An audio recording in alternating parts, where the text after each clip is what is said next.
I am your friend Krishna Kumar and I have brought you the solution of math questions of class 10. And if you are a student of class 10, then please subscribe to our English Masti YouTube channel so that you can get the notification of the next video first. Let's start the video now.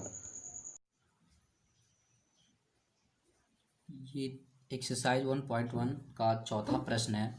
Euclid विभाजन प्रमेयिका का प्रयोग करके दर्शाइए कि किसी धनात्मक पूर्णांक का वर्ग किसी पूर्णांक यम के लिए 3m या 3m+1 के रूप का होता है।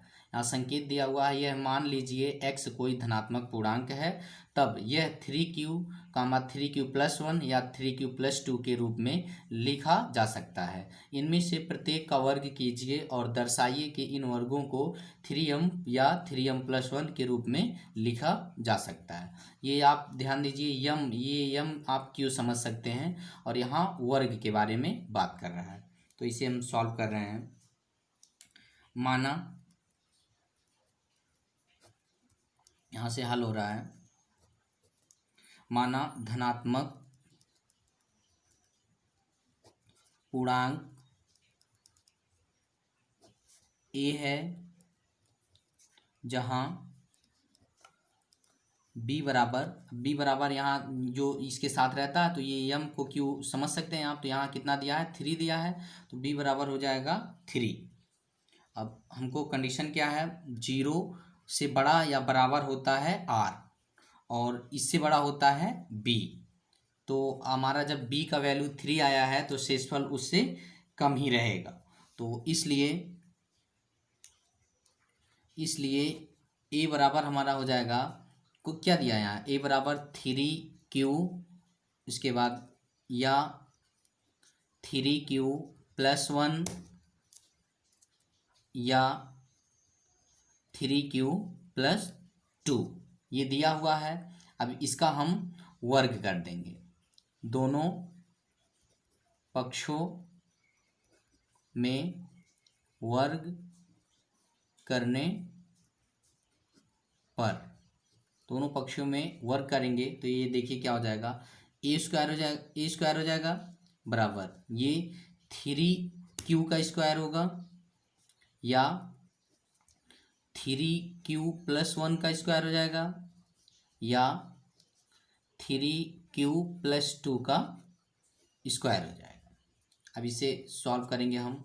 3 का कितना हो जाएगा, 3 3 का 9q² या इसे हम कितना लिखेंगे, 3 का स्क्वायर, यहाँ सूत्र बन रहा है तो बना दीजिए, 3 3 का 9q² और प्लस b² मतलब 1 का स्क्वायर तो 1 ही होगा और प्लस 2ab होता है तो 3 दूना 6 और 6 कम ये हो जाएगा तो 6q लिख देंगे।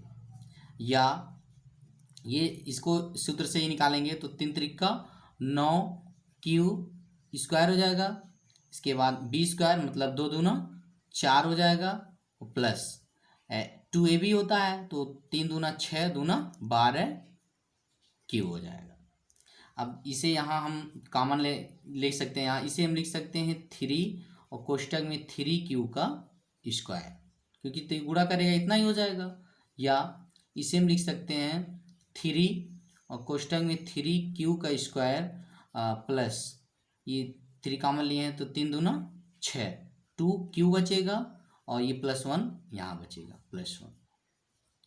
या यहाँ इसे लिख सकते हैं 3 कॉमन करेंगे तो ये हो जाएगा 3q² और प्लस 12, 3 कॉमन लिए हैं तो 3 चौक 12, 4q बचेगा और बाहर कितना है +4 और +4। इसके बाद ये अगर 3q² इसके बराबर हम अगर ये यम मान लेते हैं, इसे यम मान लेते हैं और ये इसे यम मान लेते हैं तो हमारा ये होगा क्या, ये हो जाएगा 3m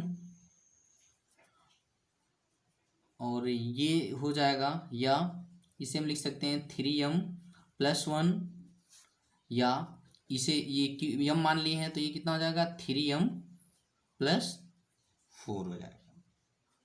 तो यहाँ हम लिख सकते हैं प्रत्येक का वर्ग को 3m या 3m+1 के रूप में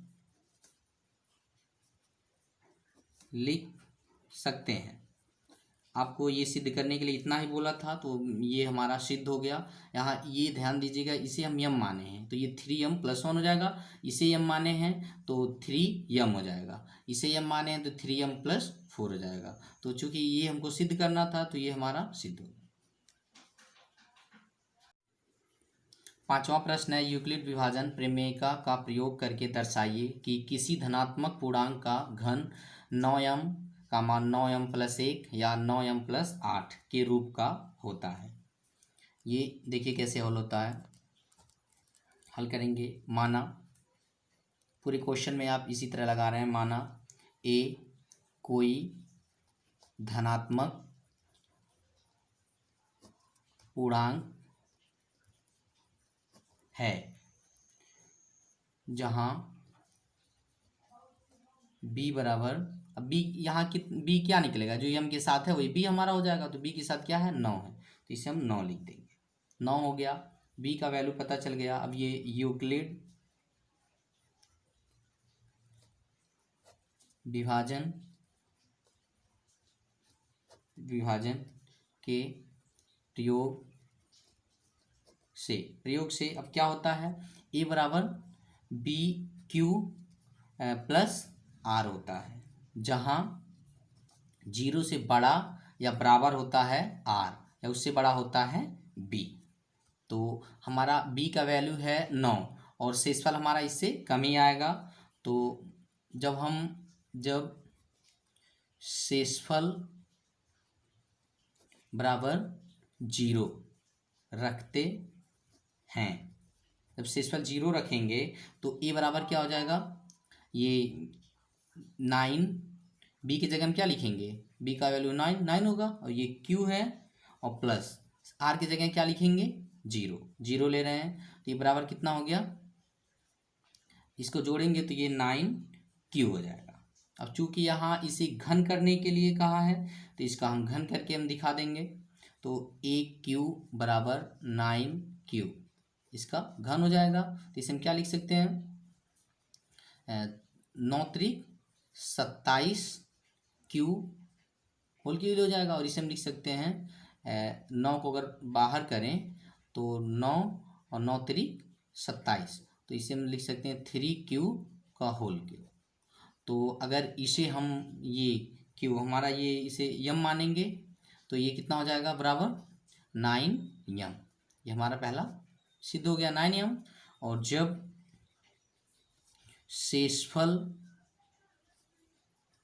बराबर 1 रखते हैं, शेषफल 1 रखते हैं तो क्या होता है, यहाँ a बराबर 9, उसके बाद ये सूत्र है q और प्लस, यहाँ r की जगह हम 0 रखे थे, इसके बाद 1 रख रहे हैं तो यहाँ 1 रख देंगे। तो ये हो गया। अब इसका हम क्या निकालेंगे, घन निकाल देंगे। इसका घन निकाल देंगे तो क्या हो जाएगा, AQ बराबर 9Q+1 का होल क्यूब। तो इसे सूत्र से खोलेंगे तो कितना हो जाएगा, 9Q का निकालेंगे तो 729 Q पे पावर, ये 1 का क्यूब +1 ही होगा। और ये 3AB होता है, तो 9 त्रिक 27 और 27 का 1 में करेंगे तो 27Q ही होगा, Q हो जाएगा। अब इसे हम लिख सकते हैं 9 अगर कॉमन ले लेते हैं तो ये बचेगा 81Q पे पावर 3 प्लस, यहाँ से 9 निकालेंगे तो 9 त्रिक 27, तो ये 3Q होगा और ये प्लस 1 बचेगा। इसके बाद में हम अगला निकालेंगे, जहाँ शेषफल बराबर, पहले 0 रखें, उसको 1 रखे हैं, इसके बाद 2 रखेंगे 2। अब इसके बाद रखिए a बराबर 9Q+2। अब इसका हम घन निकाल लेंगे। घन करने पर, तो घन निकालेंगे तो ये कितना हो जाएगा, ए क्यू बराबर 9 क्यू प्लस 2 का होल क्यू। इसे सूत्र से फिर खोलेंगे तो ये हो जाएगा 729 क्यू, और ये प्लस 2 दूना 4 दूना 8 हो जाएगा, और प्लस 3 जब खोलेंगे ये तो 8 प्लस उसके बाद ये 54 क्यू हो जाएगा। इसके बाद में यहाँ अगर हम 9 कॉमन लेंगे तो ये हो जाएगा 81 क्यू 3, और प्लस यहाँ 9 निकालेंगे 54 से तो यहाँ बचेगा 6 क्यू, और ये प्लस 1। अगर इसे हम यम मानेंगे तो ये हमारा हो जाएगा 9m प्लस 8। अब ये हमारा निकल गया। तो यहाँ लिख सकते हैं, अतः किसी धनात्मक पूर्णांक का घन, हम निकाले थे घन, ये ध्यान रहे। घन पहला क्या है, 9m, जब 0 रखे थे 1 रखे थे तो 9m प्लस 1, या 2 रखे थे तो 9m प्लस 8 आया है। क्या होगा?